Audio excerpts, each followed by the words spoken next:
والصلاة والسلام على رسوله الكريم وعلى آله وصحبه أجمعين ومن تبعهم بإحسان إلى يوم الدين والعاقبة للمتقين فلا عدوان إلا على الظالمين. أما بعد،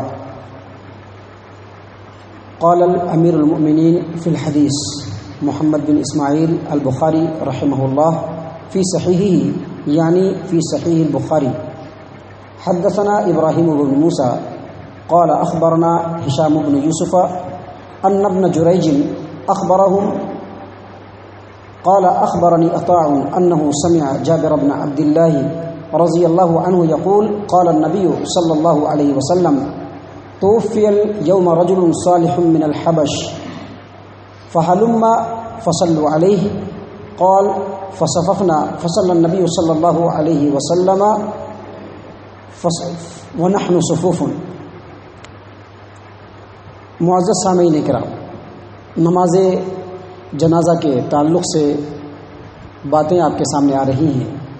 جنازے کی تکفین، تدفین اور نماز جنازہ یہ ایسے معاملات ہیں جس میں ہمارے معاشرے کے اندر کچھ چیزیں تو جینیون ہے اور ایکچوئل ہے، قرآن و حدیث سے ثابت ہے، لیکن بدقسمتی سے ہمارے معاشرے کے اندر تکفین کے تعلق سے، تدفین کے تعلق سے اور نماز جنازہ کے تعلق سے بہت ساری ایسی باتیں بھی ہمارے معاشرے میں آ گئی ہیں جو قرآن و حدیث سے ثابت نہیں ہیں.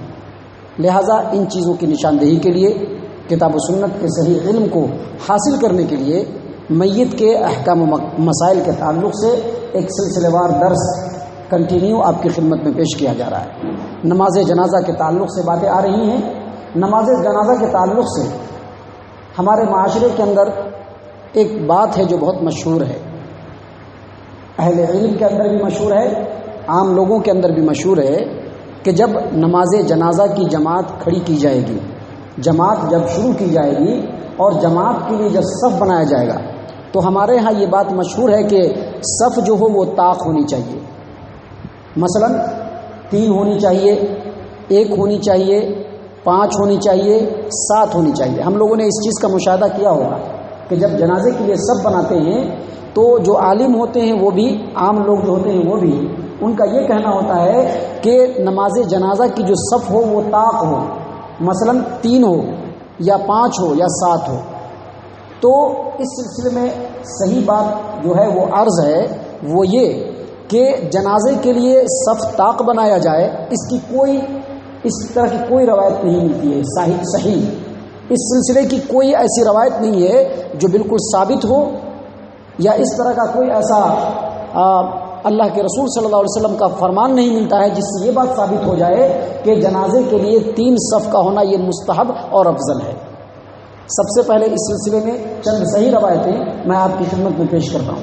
پہلی روایت جو صحیح البخاری کتاب الجنائز باب الصف علی الجنازہ، حدیث نمبر 1320، جابر بن عبداللہ رضی اللہ عنہ کہتے ہیں کہ نبی اکرم صلی اللہ علیہ وسلم نے فرمایا: توفی اليوم رجل صالح من الحبش.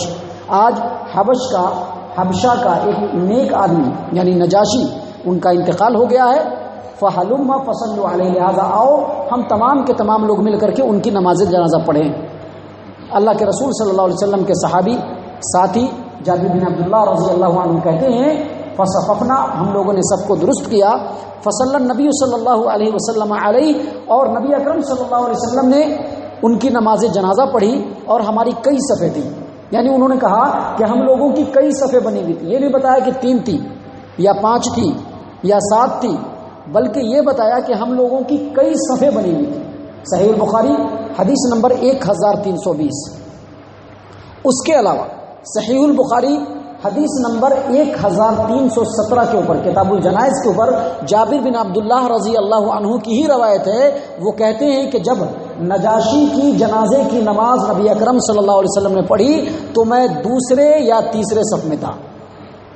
اسی طرح سے ایک اور روایت ہے جو صحیح مسلم کتاب الجنائز باب التکبیر علی الجنازہ، اس کے اندر ہے کہ اللہ کے رسول صلی اللہ علیہ وسلم نے لوگوں کو صف بنانے کے لیے کھڑا کیا. صحابی کہتے ہیں: فقمنا فصفنا صفین، ہم لوگ کھڑے ہوئے اور ہم لوگوں نے 2 صف بنائی. کتنی صف بنائی؟ 2 صف بنائی. صحیح مسلم کتاب الجنائز باب التکبیر علی الجنازہ. ان تمام روایتوں کو سامنے رکھ کر کے یہ پتہ چلتا ہے کہ نماز جنازہ میں جب آدمی جٹے تو جتنی ضرورت ہو اتنی صف بنائی جائے. 1 بھی بنائی جا سکتی ہے, 2 بھی بنائی جا سکتی ہے, 3 بھی بنائی جا سکتی ہے, 4 بھی بنائی جا سکتی ہے, 5 بھی بنائی جا سکتی ہے. جتنی ضرورت ہوگی اتنی صف بنے گی. یہ بالکل انٹینشنلی اور بالکل ارادے کے ساتھ اور بالکل طے کر کے کہ نہیں 3 ہی صف بننا چاہیے, نہیں 5 ہی صف بننا چاہیے, کیونکہ یہ افضل ہے اور مستحب ہے. اس کے لیے صحیح حدیثوں کا ہونا ضروری ہے. اور بہت سارے لوگ یا بہت سارے اہل علم جنہوں نے یہ کہا ہے کہ نہیں طاق صف بننا یہ افضل ہے اور مستحب ہے, اس سلسلے میں وہ لوگ 2 روایتیں پیش کرتے ہیں. 2 روایتیں, وہ دونوں روایتیں ابھی آپ کے پیش خدمت ہے. پہلی روایت جو ہے وہ سنن ابی داؤد کتاب الجنائز باب فی الصفوف علی الجنازہ حدیث نمبر 3166, حدیث نمبر کے ساتھ بول رہا ہوں, حدیث نمبر 3160/6.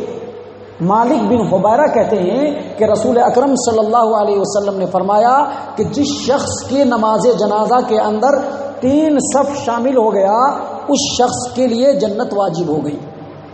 میں آپ کو بتا دوں کہ سنن ابی داؤد کی اس روایت کو علماء اور محدثین کی ایک بڑی اور قابل قدر جماعت نے ضعیف قرار دیا ہے. اس کی وجہ یہ ہے کہ اس حدیث کی سند میں ایک راوی ہیں جن کا نام ہے محمد بن اسحاق. یہ محمد بن اسحاق جو راوی ہیں ان کے اندر ٹیکنیکل پرابلم ہے. جو سندوں کے اندر جو پرابلم ہوتا ہے اس میں سے ایک ٹیکنیکل پرابلم ہے تدلیس, یعنی مدلس راوی ہے یہ. اور مدلس راوی اگر کوئی روایت پیش کرتا ہے اور اپنے اوپر کے راوی سے اگر وہ سننا صراحت نہیں کرتا ہے, ان کے ساتھ روایت کرتا ہے, تو محدثین کے نزدیک بالاتفاق وہ روایت ضعیف ہے. اور دیگر محدثین نے کہا ہے کہ اس کے علاوہ بھی اس حدیث کی سند میں کئی علت قادحہ ہیں جس کی وجہ سے یہ حدیث کلی طور پر ضعیف ہے. اس حدیث کو محدثین کی ایک بڑی جماعت جس میں ڈاکٹر سبیح حسن حلاق انہوں نے بھی اس حدیث کو ضعیف قرار دیا ہے. تو ایک روایت یہ ہے. دوسری روایت جو ہے وہ المعجم الکبیر الطبرانی کی ہے جس کو ابو امامہ الباہلی رضی اللہ عنہ بیان کرتے ہیں کہ نبی صلی اللہ علیہ وسلم کے ساتھ ایک بار ہم لوگ جنازے کی نماز ادا کر رہے تھے. جب ہم لوگ جنازے کی نماز ادا کر رہے تھے تو اس وقت 7 آدمی موجود تھے.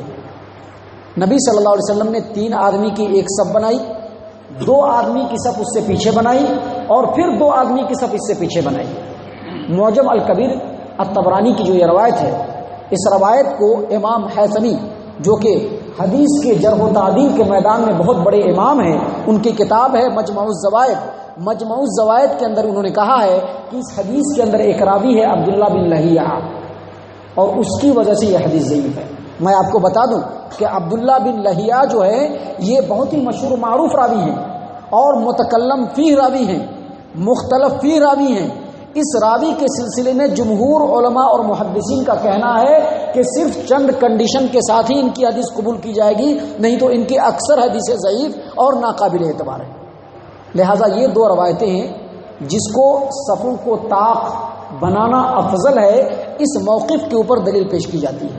لیکن میں آپ کو بتا دوں کہ مستحب اور افضل یہ شرعی احکام میں سے ایک حکم ہے, اور شرعی حکم کو ثابت کرنے کے لیے ایسی دلیل ہونی چاہیے جو سند کے اعتبار سے بالکل صحیح ہو اور نبی اکرم صلی اللہ علیہ وسلم سے اس کا ثبوت بالکل ثابت ہو, اس کے بعد ہی حکم ثابت ہوگا. اگر ثابت نہیں ہوگا تو پھر اس حدیث کو محدثین کے صحیح قول کے مطابق کسی بھی میدان میں قبول نہیں کیا جائے گا. سامعین کرام, یہ باتیں ہیں جس سے یہ بات ثابت ہوئی کہ جنازے کے لیے جو صف بندی ہوتی ہے اس میں طاق کا خیال کرنا اور اس کو افضل ماننا یہ اہل علم اور عوام کی بہت بڑی غلطی ہے. اس غلطی کو کریکٹ کرنا چاہیے اور یہ مان لینا چاہیے کہ جنازے کا جب صف بندی کیا جائے گا تو جتنی ضرورت ہوگی اتنا صف بنایا جائے گا. اللہ تبارک و تعالی ہم تمام کو صحیح توفیق عنایت فرمائے. آمین یا رب العالمین. وما علینا الا البلاغ المبین.